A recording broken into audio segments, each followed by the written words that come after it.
Война ушла, но осталась память в опаленных огнем сражений сердцах. В коме остался всего 31 участник войны. Об истории подвига советского народа и о тех, кто положил жизнь на ее защиту. Дарья Вологжанина.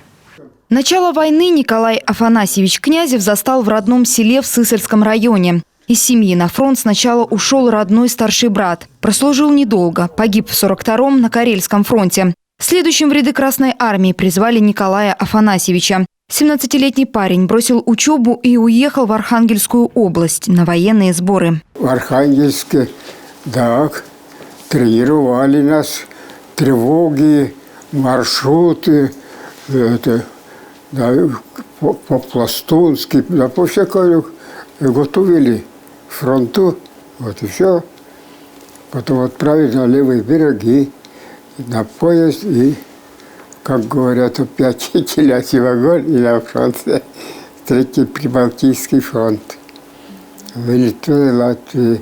Попал в пехотные войска, был автоматчиком, разведчиком. В 1944-м отправился на очередное задание. Там получил тяжелое ранение. Литовцы-то все предатели. Вот и нас как-то заметили, и они сразу сообщили немцам.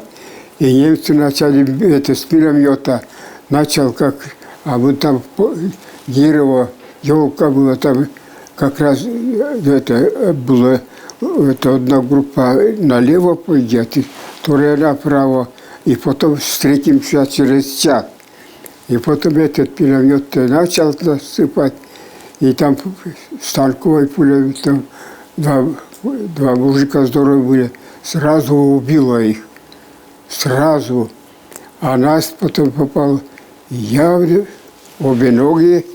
8 месяцев в госпитале, 2 операции, после выписки дальше на службу. Западное направление. Но в поезде узнает – победа за нами. Радость была недолгой, минуты полторы. Поезд буквально разворачивают и всех увозят на Дальний Восток, на Забайкальский фронт. Монголия, потом Манчжурия, 40 градусов жара при полном снаряжении. На голове каска. Каска – это шинель. Крутишь, потом оба оконца завязываешь, и как лошадь через плечо одевает. Вот такая жара. Потом еще запас лопата саперная сбоку. И американские 41-е бутылки. Домой в коме вернулся только в 1950-м. Почти сразу встретил будущую супругу. Вместе они прожили больше 65 лет, воспитали 2 сыновей. Николай Афанасьевич работал шофером, а в свободное время занимался охотой и лыжами. Сегодня ветерану 96, и еще совсем недавно он наматывал километры на лыжне. А зря перестал, надо было продолжать. Жалею, потом в парк ходил. А что в парке-то? А там на лыжах, если пойдешь, природа совсем другая. Вот так потом, вот и сейчас хожу туда-сюда. Есть и те, кто стоял на защите Родины в тылу. Вячеслав Алексеевич Истомин – труженик тыла. Встретил войну 12-летним мальчишкой. На его детские плечи упала тяжелая ноша трудового фронта. Все трудности пережил, в деревне вырос, голод, холод. И пошел в армию, с армией, милиции. И вот по сегодняшний день я живой. Через месяц будет 94 года. После армии более 30 лет прослужил в правоохранительных органах. Прошел путь от сотрудника угрозыска до начальника вневедомственной охраны коми. Несмотря на свой солидный возраст, Вячеслав Алексеевич сохраняет бодрость духа и помогает молодым сотрудникам начинать свой путь в деле служения Отечеству. Вячеслав Алексеевич, несмотря на свои 93 года, продолжает активно участвовать в общественной жизни нашего подразделения. Он помогает нам в воспитании молодых сотрудников, и мы стараемся приглашать его как раз на все наши собрания, где участвуют в собраниях молодые сотрудники. Младшие коллеги, преемники поздравили Вячеслава Алексеевича с Днем Победы необычным способом – с оркестром на дом.